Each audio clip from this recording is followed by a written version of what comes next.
아직은 그냥 일시적인 기술적 반등 요 정도로 이해를 하면 될까요? 트레이딩 관점에서는 그렇게 생각해요. 트레이딩 트레이딩 관점에서는 기술적 관점. 피크에 대한 기대감은 우려는 있지만 실적은 좋을 거예요. 근데 포인트는 이거였어요. 피게 케미칼이.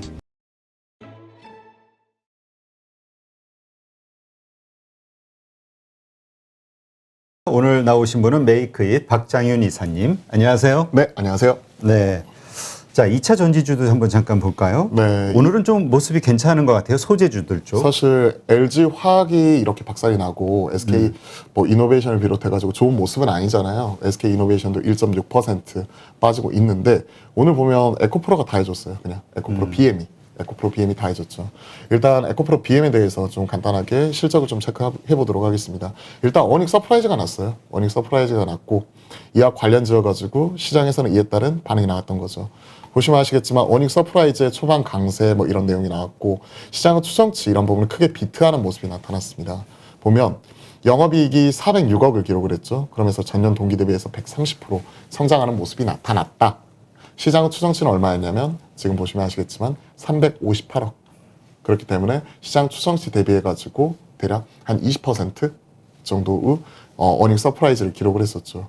그리고 추가적으로 이런 컨퍼런스 콜을 통해 가지고 향후 이에 따른 비전 이런 부분이 좀 잘 먹혔다고 보고 있고요. 저도 컨퍼런스 콜 관련해 가지고 이런 그 관련 자료를 보다가 왔는데 좀 눈에 띄었던 부분이 에코프로 이런 부분은 또 친환경, ESG, 폐배터리 재활용 뭐 이런 부분이 좀 부각이 되었다는 부분 이런 부분이고요. 특히 오늘 에코프로가 많이 튀었던 것은 물론 아침에 얘기가 돌았던 게 뭐 자 에코프로 BM이 지금 현재 시가총액 이런 부분 같은 경우가 지금 9조 정도 되죠, 지금. 다시 한번 볼까요? 9조 4천억. 에코프로 BM이 9조 4천억인데, 여기 지분은 대략 한 절반 정도를 가지고 있어요. 48% 정도를 에코프로가 가지고 있는데, 그렇게 따지고 놓고 보면, 러프하게 보더라도 대략 한 4조 7천억 정도가 에코프로가 가지고 있는 지분 가치죠. 48%니까 물론 좀 적을 수는 있겠지만요. 그러면 상장사 50% 할인하게 되었었을 경우에, 이런 부분 같은 경우가 대략 한 2조 3천억 이상은 줄 수가 있다. 이런 논리였어요. 그러면서 에코프로가 지금 현재 시총 이런 부분이 보시면 이제 2조 초반이거든요.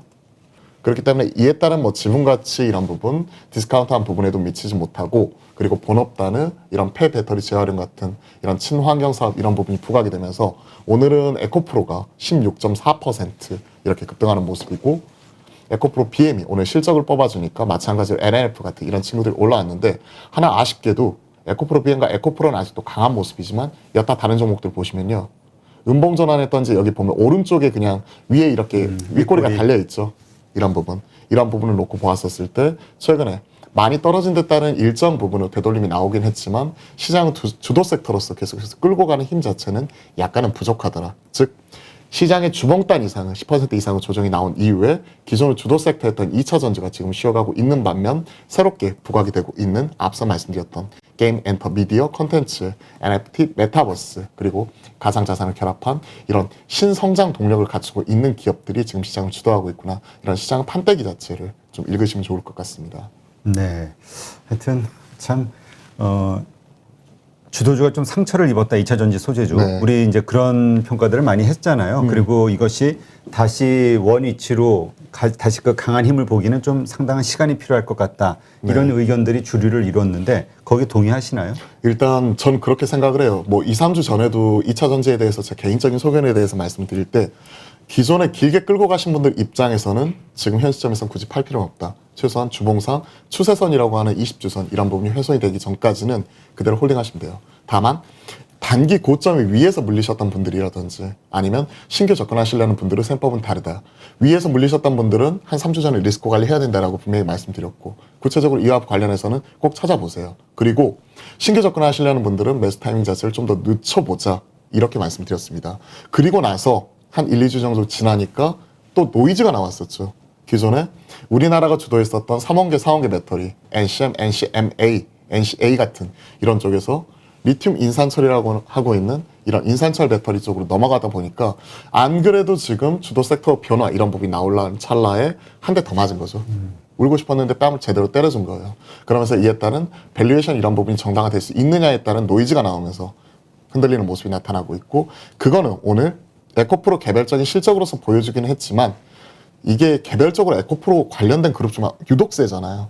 다른 쪽은 윗꼬리가 좀 달렸잖아요. 그렇죠. 이런 부분을 보았을 때 아직까지 섹터 전반의 턴어라운드를 논하기에는 조금은 이르지 않나 하는 개인적인 생각을 가지고 있습니다. 네. 그러니까 이건 뭐 에코프로비엠 같은 경우 이제 대장주 역할을 하다 보니까 뭐 네. 조금 다른 것보다는 모습이 좋지만 그래도 아주 강한 건 아니니까 아직은 그냥 일시적인 기술적 반등 요 정도로 이해를 하면 될까요? 트레이딩 관점에서는 그렇게 생각을 해요. 트레이딩 관점에서는 기술적 관점은. 왜냐하면 20선이 무너졌거든요. 21선이 무너져서 밑에서 실적과 더불어서 올라온 거고. 그러니까 중장기적으로는 좀 중장기적으로 어차피 주봉상 추세가 깨지지 않았어요. 그러니까 가지고 계신 분들 입장에서는 끝까지 가볼 수가 있는 거예요. 이런 쪽은. LNF 같은 경우는 어때요? 동일해요. 에코프로비엠과 LNF 같이 움직입니다. 역시 뭐 대장주니까. 네, 정도 차이만 있을 뿐. 일단 그 댓글창에 좀 남겨주신 종목들 가운데서 일단 화학 얘기가 일단 시작이 됐으니까 네. LG화학 아까 잠깐 우리 얘기했지만 네네. 자 일단 5%대 6%대 이렇게 급락을 했어요. 네. 이거를 들고 가야 될지 아니면 지금 정리를 해야 될지 이거는 파실 분들은 이미 다 파셨다고 생각을 해요. LG화학이 지금 최근에 좀 일정 부분 LG전자와 더불어서 올라왔을 때가 뭐였냐면 GM 리콜 관련해 가지고 배상금이 나오고 나서 실적 발표를 했고 그리고 오히려 이제 불확실성 해소야 하고 올라가는 찰나에 그 올라가는 흐름 자체를 이어가지 못하고 같이 내려오는 모습이 나타났었거든요. 그리고 LG화학은 지금 호재보다는 악재에 좀 더 민감하게 반응하는 모습이 계속 나타나고 있죠. 그렇기 때문에 트레이딩 접근은 지금 아니라고 생각을 합니다. 즉 오늘 5% 떨어졌다고 하더라도 이거 싸니까 지금 사야지? 모르겠습니다. 지금 사가지고 앞으로 뭐 6개월 후에 열어볼 거야, 1년 후에 계좌 열어볼 거야 하신 분들은 접근이 가능할지 몰라도 오늘 사가지고 앞으로 뭐 다음 주 그리고 뭐 한 달을 보면서 트레이딩 하시는 분들 입장에서는 지금 접근은 저는 아니라고 생각을 해요. 떨어지는 칼날이라고 생각을 하거든요. 그런 부분이고 그럼 기존에 보유하고 계신 분들은 어떻게 해야 되느냐? 트레이딩 하셨던 분들은 이미 팔았을 거라고 저는 믿고 있는데 그러지 않고 그냥 대다수 투자자분들은 이거 좋은 기업이니까 언젠간 올라갈 거야 하시는 분들은 시간에 녹여야죠. 왜냐하면 파는 것도 타이밍이라는 게 있거든요. 타이밍이라는 게 있는데 LG화학 차트를 보면서 좀 같이 말씀을 드려보면 지금은 그 타이밍 자체가 한참 전에 지났어요. 최근에 이런 불확실성 해소 이러면서 좀 올라오는 모습이 나타나다가 오늘 추가적으로 좀 무너뜨리는 모습 자체가 나타나고 있거든요. 그런데 길게 보면 그냥 장기적으로 우하향하는 흐름이 자체가 계속 이어지는 모습. 추세는 하향이네요. 추세는 우하향이 정확하게 나타나고 있고 하나의 팁을 드리자면 이거만 보시면 돼요. 그러니까 전체적으로 추세가 위를 향하는지 아래로 향하는지 1차적으로 먼저 보시고 기존에 강한 종목이라면 전고점을 계속 높여나가는지 전저점을 높여나가는지 이런 부분만 확인하시면 돼요.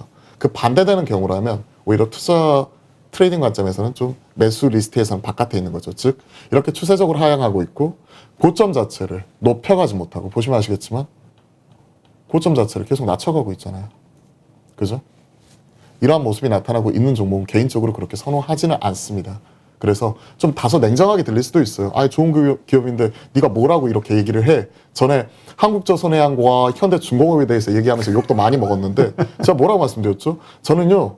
사업지주사 이쪽은 관심 없고 차라리 사업회사 현대중공업을 좋게 봅니다. 왜? 인덱스 자금 유입될 수 있기 때문에. 이런 얘기하면서 조선주를 얘기했더니 네가 뭔데 뭐 조선주를 까고 그래?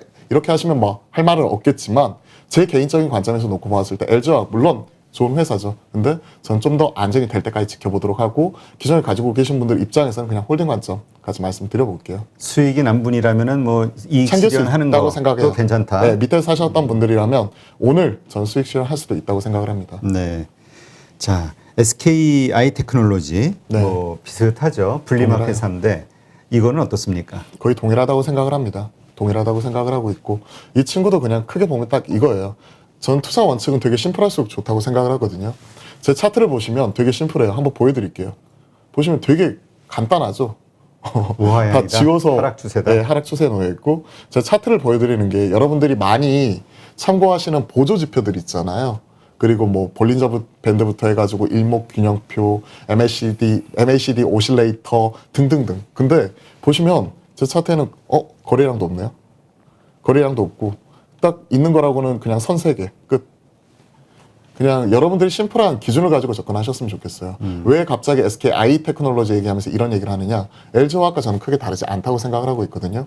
같은 섹터에 놓여 있고 또 같은 흐름 분위기를 타고 있는 가운데 최근에 고점과 저점을 낮추어 나가는 추세 하향 구조에 놓여 있다면 지금은 쉽사리 접근하기는 어려운 거죠. 다만 가지고 계신 분들 입장에서는 셈법이 다소 복잡해질 수가 있는 게 이와 관련지어서는 사실은 보통 경우라면 보통 이런 것들을 많이 말씀을 드리죠. 전저점이 깨지면 팔겠다, 혹은 추세선이 깨지면 팔겠다 하는 모습이 나타났었고, 그때 기술적 되돌림이 일정 부분 나타난 이후에도 보시면 아시겠지만 이 굵은 파란색 선을 넘지 못하고 계속 하락하는 모습이 나타나고 있잖아요. 그렇죠. 이게 여러분들 보시는 21선 생각하시면 될 것 같은데, 저는 약간은 다르긴 하지만 여튼 이 21선이 계속 우하향하고 있는 구조에 놓여 있는 종목 같은 경우에는 제가 과감하게 자르자 이렇게 얘기를 하면 되게 싫어하세요. 정말 싫어하세요. 손절하자 하면 되게 싫어하세요. 그런데 냉정하게 말씀드리면 좀 파는 게 맞아요. 맞는데 이미 파는 타이밍 자체를 진작 지났다는 거죠. 그런 분들은 차라리 이런 종목을 따로 빼어가지고 계좌를 분리해가지고 시간에 녹이는 방법, 이렇게 기다려보는 게 좋지 않을까. 그치. 지금 이렇게 의뢰하신 분들 네. 그 평균 단가를 보니까 18만 8천 원, 19만 2천 원, 한 19만 원 정도인 것 같아요. 맞아요. 19만 원 정도에 사신 분이라면은 일단 시간에 녹여야 될까요? 녹여야 아니면 될것 지금이라도 같아요. 손절을 해야 될까요? 왜냐면 19만원에 사셨던 분들은 딱 여기서 사신 거예요. 왜냐면 전저점이 보면 20만원 전후죠. 많이 빠졌네. 20만원 전후에서 전저점이 여기였죠. 그리고 18만원, 19만원이라면 여기에서 한번 사신 다음에 전저점에서 받아줄 거야. 그리고 이날 어느 정도 되돌림이 나오니까 이제 완전히 바닥 잡았어 하면서 이날 들어간 거죠. 그런데 웬걸 추가적으로 추세 돌파하는 모습이 나타나지 못하고 저점을 깨고 내려가다 보니까 한 번 더 물을 타신 거예요. 물을 타셔가지고 여기까지 온 겁니다. 그러면 이런 거예요. 이렇게 말씀드릴게요. 본인이 가지고 있는 비중이 20% 넘어가면 포트폴리오에서 타깃 자체가 너무나 커버려요. 그래서 보통 한 종목 비중이 20% 넘지 말자라고 저는 주로 많이 말씀을 드리는 편인데, 그게 아니라면 결단이 필요할 것도 같고요. 결단이 필요할 것도 같고, 아니다, 나는 이 회사 가치에 투자한 거야. 저는 시장 흐름에 투자하는 거거든요. 가격에 투자하는 사람이고, 가치에 투자하시는 가치 투자자라면 아예 계좌를 분리하자고 따로 답을 드렸잖아요. 유독 많이 빠졌습니다. 기운 내시고요. 네, 알겠습니다. 참고하시고요. 자, TK 케미칼? TK 케미칼. 네, TK 케미칼. 저도 TK 케미칼도 최근에 좀 한 번씩 또 언급이 되었던 종목인데, 오늘 뭐 태경화 TK 케미칼. 오늘 뭐 SM 상선 공모 철회 하는 네. 바람에 17% 급락 중이라고 그러네요. 저도 약간 착각했네요. 태경 케미칼하고 좀 착각했는데, 예, TK 케미칼이 SM 상선 관련해 가지고 보니까 제가 그 내용 자체가 저도 한번 빠르게 체크를 해보니까, 일단 첫 번째 최근에 보면요, 운임지수가 계속 하락하고 있어요.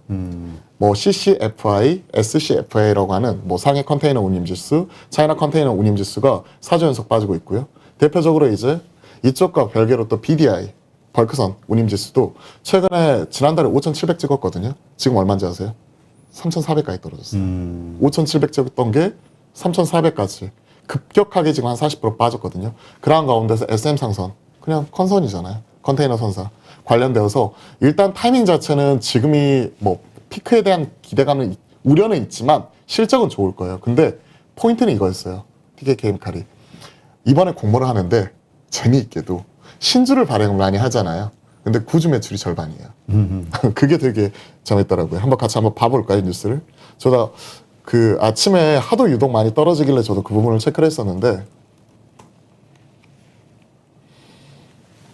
여기도 들고 있으신 분들이 여러 대시네. 그쵸, 여기 보세요. 네. 이거예요.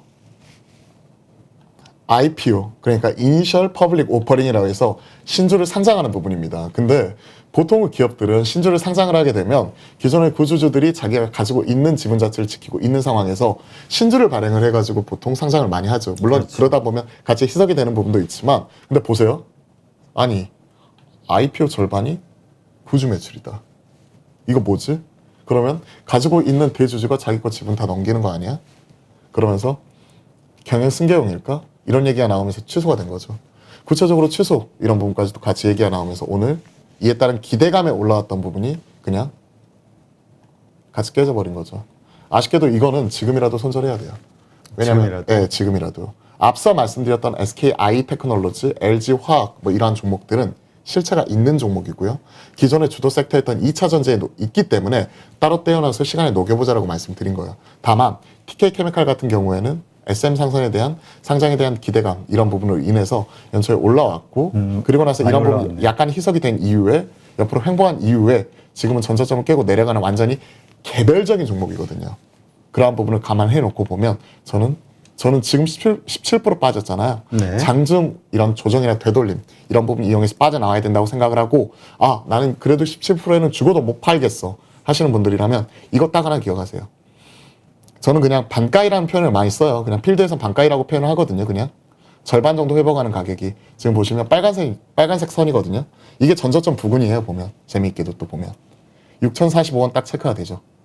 그죠? 이게 회복이 되는지 여부를 확인하는 거예요. 키워서 보여드릴게요. 이 봉의 절반 정도.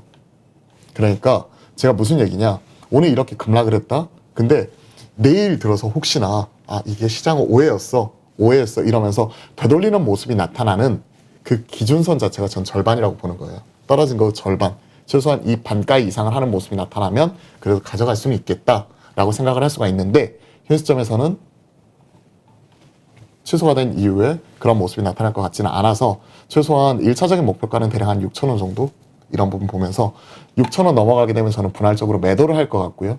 행여나 내일이나 모레 정도 오늘 기록했던 저점이 지금 보시면 5,325원, 지금 5,530원이죠. 5,345원 이렇게 체크되네요. 오늘 기록했던 저점을 추가적으로 낮추고 더 내려간다. 그러면 아쉽지만 리스크 관리 하시는 게 좋아요. 결단해야 된다는 거죠. 네. 좀 그렇게 말씀드리겠습니다. 알겠습니다. 주로 이제 올려주시는 분들이 추세 하향하는 종목들을 많이 올려주세요. 그쵸? 그러니까 고민이 되죠. 그게 고민이죠. 그러니까 저도 조금 좀 뭐랄까 좀 냉정하게 들리실 수도 있는데 이런 것들이 시장에서 좀 필요하다고 생각을 합니다. 내 판단이 맞았잖아요.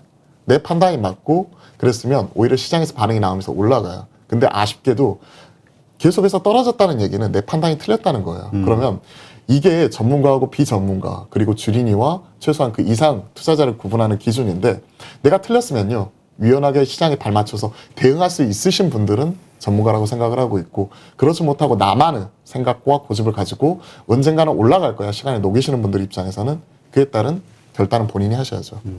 근데 뭐 모든 주식이 그렇잖아요. 그 장기 투자하시는 분들, 뭐 가치 투자하시는 분들, 네. 그 기업의 가치를 기준으로 이건 싸니까 나는 버틸만해 이렇게 할 수 있다면, 그러니까 주식을 살 때 이유가 그대로 있다면 뭐 문제 없지만, 이런 식으로 어떤 이슈나 모멘텀에 기대했던 것이 어그러지면 그 모멘텀이 사라졌으니 맞아요. 그때는 주식을 산 이유가 사라진 거잖아요.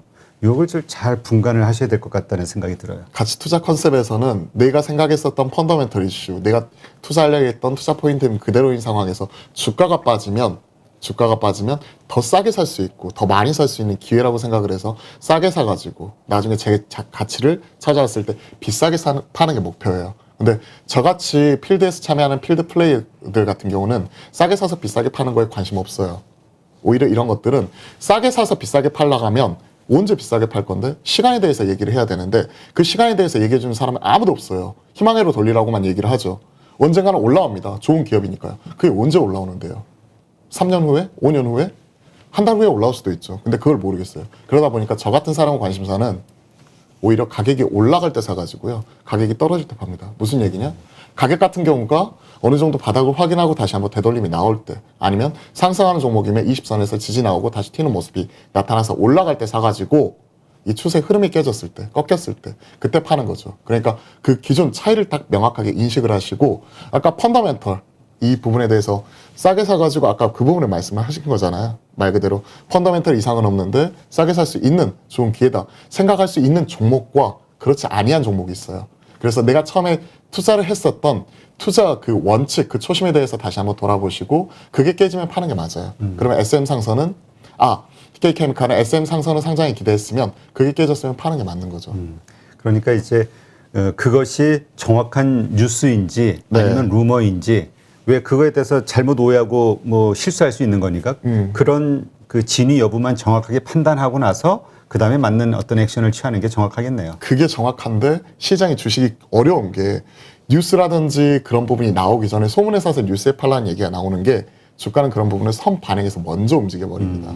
뉴스가 나와버리면 사실은 시장의 반응 자체는 너무나 늦어버리는 거죠. 그러다 보니까 많은 분들이 생각하고 괴리가 나타나는 그런 거죠.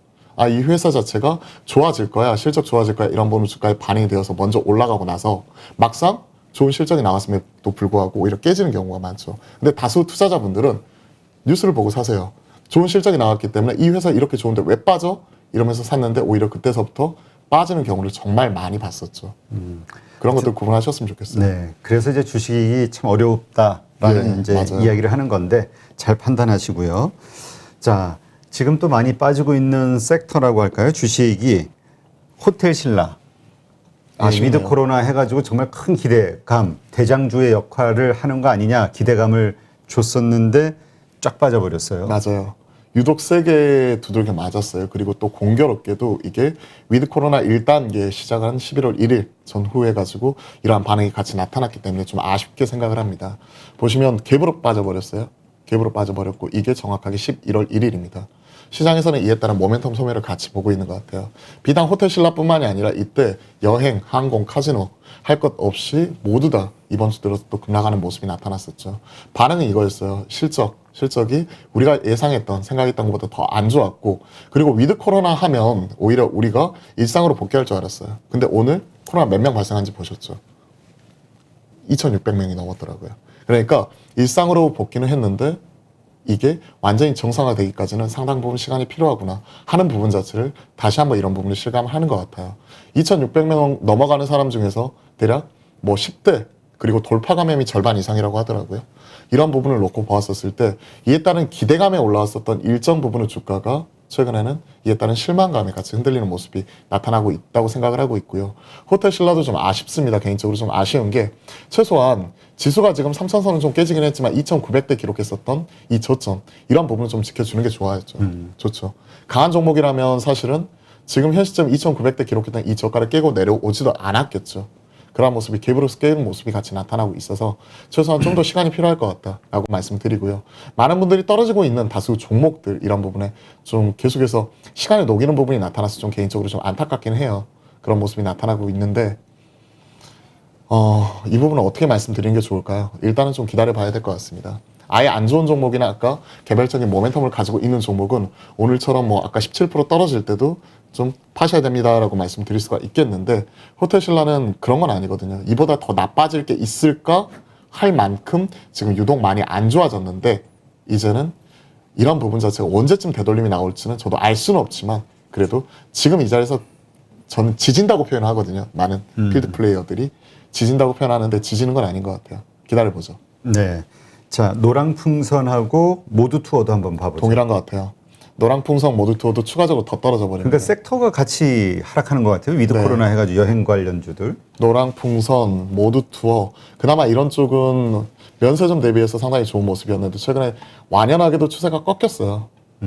완연하게도 추세가 꺾였고 강한 종목이라면 앞서 말씀드렸었죠. 그러니까 10월 중순에 10월 초에 저점을 찍고 나서 10월 중순부터 이렇게 돌릴 때 그때의 저점이 얼마이냐면 25,000원이에요. 그러니까 저는 말씀드리는 논점은 되게 간단해요. 한마디로 되는 쪽이 줄 잘 서자. 되는 쪽이 줄 잘 서고 그런 모습인데 이때 기록했었던 저점이 대략 25,000원 선 중반 뭐 이 정도였는데 그걸 깨고 계속해서 추가적으로 내려가는 모습이 나타나고 있잖아요. 이게 어느 정도 대응 가능하신 분들이라면 지금이라도 리스크 관리 필요하다라고 생각을 하고 있고요. 하락할 가능성이 더 크다. 더 크다. 올라갈 확률보다. 이렇게 생각을 하고 있고 대한항공이죠. 대한항공도 대한항공이 하나투어였네요. 모두 투어. 모두 투어. 근데 모두 투어 끝나고 대한항공도 한번 봐보죠. 네, 대한항공도 비슷한 것 같아요. 근데 이 친구도 사실 뭐 아시아나항공 합병 관련된 얘기 있다가 또 이에 따른 규제 관련 이슈 나오니까 이때 흔들리는 모습 나타났었거든요. 이때. 그리고 제가 뭐라고 말씀드렸죠 아까? 하나의 기준선으로 제가 장대 음봉으로 이렇게 추세를 깨고 내려가는 모습이 나타나면 추세라는 게 어렵게 생각하지 마세요. 가격이 여기 파란색 선 위에 여러분들 21선 위에 있으면 추세가 살아있다고 저희는 얘기를 하고 있는 거고요. 이 밑으로 떨어지게 되면 추세가 깨졌다라고 표현을 하는 거예요. 혹은 추세가 꺾였다. 근데 이때 추세가 꺾이면서 규제 관련 이슈가 나왔죠. 그러면 보통 이런 모습이 나오고 장대 음봉이 나오면 저는 이 선을 그려봐요. 그냥 절반 반가에 하는지 보자. 그리고 그 시간 타임컷이라고 해서 3일을 줍니다. 자, 3일 안에 회복하면 너 지켜볼 거고 아니면 나 팔 거야. 본인만의 기준 선을 만드는 거죠. 원칙을 만드는 거죠. 그게 하나, 둘, 셋. 체크가 바로바로 안 나오고 추가적으로 저점을 낮춰버리죠. 그러면 저는 팔았을 것 같아요. 그런 모습 지금도 진행형이고 오늘 기록했던 저점이 기존의 저점 또 위협하고 있습니다. 그러면 높지 않은 범위고 그러니까 산 가격이 지금이 3만 원 초반인데 뭐 3만 원 초반 그러니까 32,000원 밑에서 사셨다든지 아니면